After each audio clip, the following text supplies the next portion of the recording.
we're gonna do a really simple do-it-yourself highlight today. No foils, we're actually using a toothbrush. This will be more of a lived-in hair color, meaning I want this to look like I didn't just color my hair. And I want it to look pretty similar to what I've got going on right now. We're gonna mix up colors together, lighten it, tone it, and just talk about the process in general. The lightener I'm gonna use today is from Sally's. It's a cream lightener and it's called Bright White. And I'm using this because it's a very thick lightener. Normally this is a 1:2 ratio, so you do 1 part of this to 2 parts of developer. We're not using foils today and we wanna keep this a little bit thicker. We're gonna use a 1:1 ratio. That's gonna be 1 part lightener to 1 part developer. I'll be using 20 volume. I'm gonna work relatively fast. You could use 10 or 20. If it's your first time, maybe 10 volume, just so you can have more time. 10 volume still lightens the hair, it's just a lot slower. The developers are 10, 20, 30, 40. The higher the number, the faster and stronger it is. But just remember too, a 40 volume is very fast, very strong, but it also damages your hair or has the potential to damage your hair. The lightener is very thick. It won't slide off the brush. Should look like royal icing. I have taken out all my extensions. I usually wear 6 fusions on each side, so 6 and 6. I left 1 to show you how to take it out real quick if you're interested. These are hair extension pliers. You'll take them out with the tip here, right here. These notches are for cutting bonds. It will literally cut right through it, but it will also cut your hair, so you only want to work on the tip. Can you see that? So the bond is right here, and it's very loose because here's my root. The bond is all the way down. I think these are 3 months old, and they're a really junky pair just from Amazon. All you do is take the pliers and move it around and around and around, loosening it up. So pinching it on one side, rotating it, clamping down again, rotating it, and do this over and over. And it should just come right out. And you can see a few of my real hairs in here. That's normal to lose just a few because we naturally shed hair. You don't want a big clump or there's an issue. Now I'm gonna take my cape. I like to use a trash bag when I do it on myself. It's just a lot easier. Cut out a 1/2 moon here for your head, and then another 1/2 moon for your arm. Well, 2, you have 2 arms. Then you just tuck it in. I'm going to use my hair coloring toothbrush. This is the easiest way for me to do this by myself. I'm gonna split my hair in half. It's parted to where I always part it in the middle. And I'm gonna start at the bottom. I don't really want my highlights going on the root because that's a giveaway that they're new highlights. On the bottom here, these can go on the root, but at the top, I'll start teasing them. But if you want them to look more grown out, you'll go ahead and tease the bottom section as well. Trying my best not to overlap lightener. I have a really grown out piece right here. Dip my toothbrush and just do one of these. Try your best to not overlap as you just overlap. I like this huge section of blonde on the bottom. It makes my hair look a little bit thicker. And you can also do low lights this way. Sometimes I'll add in low lights. Same technique, different toothbrush obviously. Diagonal lines when you're taking another section, so they should go like this and not this. We want to avoid straight lines when we're lightening hair, more so on ourselves because we don't want that straight line ever, and this needs to look natural. So I'm just going to pick up a piece, a random piece that I want to be lightened, take the toothbrush.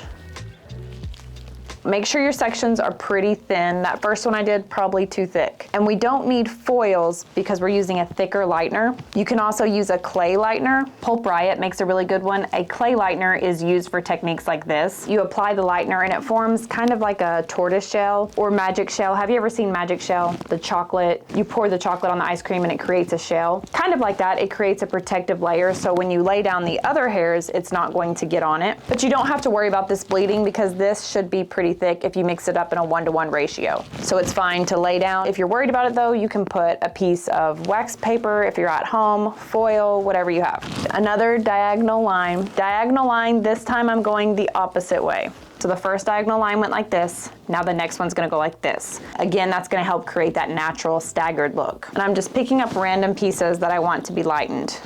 I'm gonna stay off the root there and off the ends because they're a little bit light. I know I just said this, but sections need to be super thin. The lightener is very thick. You may even want to use your hands, kind of go through it back and forth to make sure you're saturating everything in there. And if it's a little too thick, just add a little bit more developer. And I'm gonna do this little guy right here. Staying away from the hairline as I do the hairline would be a good idea. When you put it back in a ponytail, you don't want to see that line of hair color or lightener growing out. Another diagonal subsection. I'm moving up the head. I want to make sure I'm staying off the root. So I'm going to just tease it. This Temu comb is very flimsy. And just pick out the pieces I want. I'm pulling from the back because remember we have this in 2 big sections. That's how I'm getting those back pieces. And because it's off the root, it's a lot more forgiving.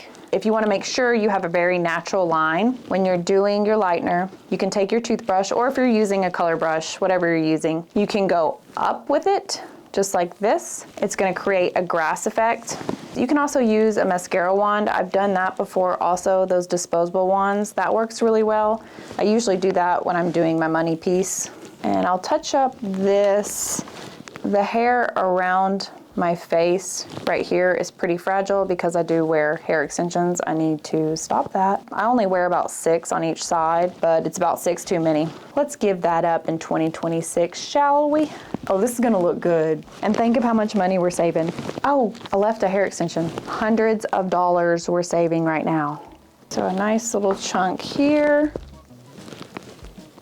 Oh, I forgot to tease it. That's okay, I'll just swipe it up. Little bitty piece here. If you have really fine hair like mine or even thin hair, the smaller the pieces or chunks you take, it's going to make it look a lot thicker. Adding in dimension like a darker color will also help, but it's better to do a lot of very tiny pieces than just a few chunky pieces. Now, if you have thicker hair, you can kind of do what you want.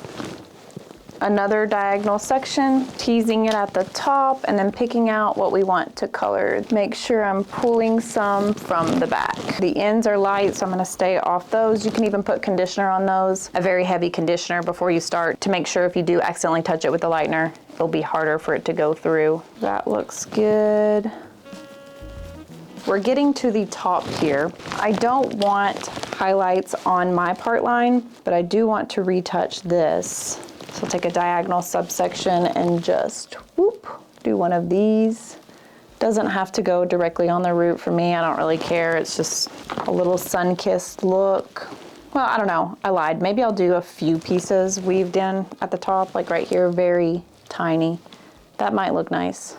Something very small.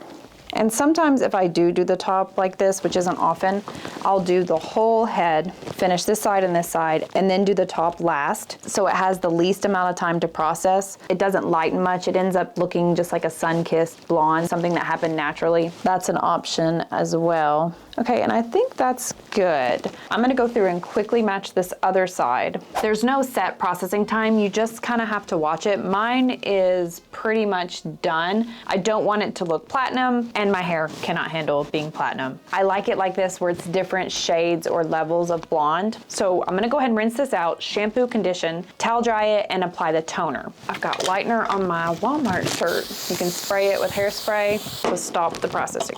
So we'll go ahead and mix up the toner. I'm just gonna use leftover color that I have. 8VB Redken Shade ZQ. This is demi-permanent color. Whatever toner you're going to use, if you can find a demi-permanent, that would be best. VB Violet and Blue. These two, it's going to cancel out colors across from it. So it will help cancel out yellow tones, and it will also help cancel out orange tones. It doesn't change level, only tone. And this is a 1-to-1 ratio with their processing solution. So it does not use 10, 20, 30, 40 volume developer. It has its own specific processing solution. Equal parts. I'm also going to add in this because I have it, 9P, which is opal. Opal is a little bit on the blue side. That's to help with the orange. A typical toner you leave on towel dried hair for 12 to 15 minutes. I'll show you how to apply it in a minute, but I'm gonna leave mine on for maybe 5. I want to keep a lot of this warm, summery color, so I'm hoping to only tone it just a little bit, cancel out just a little bit of yellow tones. Mainly that will pull up here, but for me, I like orange warmy tones in blondes, so I won't leave it on the full 15 minutes. The hose went silly on me, so I lost my makeup, but my hair is shampooed and conditioned. You don't have to use conditioner before applying a toner. I do for myself because I'll never be able to get a brush through it if I don't. For toners, there is no method to the madness. You just want to try to get it on as quickly as possible. Should have put this in a bottle, but this is a very liquidy. You can see it's oxidizing, turning blue. Just painting it on. I usually start it in the areas that I really want to be toned. That's these little bangs here. I do not want them to be very bright or white. And you can apply it all over your head. You don't have to sit there and pick out the blonde. For me, I used a level 8. Brightest blonde is 10, 9, 8. It will darken the blonde to a level 8 slightly. It will eventually fade out. Demi-permanent toners do not last very long because they're demi-permanent and you're also applying them on wet hair and not for the full length of time. So you're just Bob Rossing this, painting this on. I like to comb it through. This is just a brush from the Dollar Tree. After the time is up, usually 12 to 15 minutes, I'm gonna leave mine on for about 5. You can just rinse this out. It will help the color or the toner stay longer. I like to shampoo and condition mine out just because sometimes it irritates my scalp if I don't. I'm gonna go through and quickly apply this, let it process for about 5 minutes, and then I will shampoo, condition, and blow dry it. Here it is. The toner down here toned a little too hard. See how it's a little violet? That will fade pretty soon. I just prefer it to be more warm for me. You can see in here there's no streaks, there's no lines. It's a very natural off-base highlight. Let me know how the back looks. I haven't looked at it yet, so hopefully it's okay. Just pretend I have had a haircut.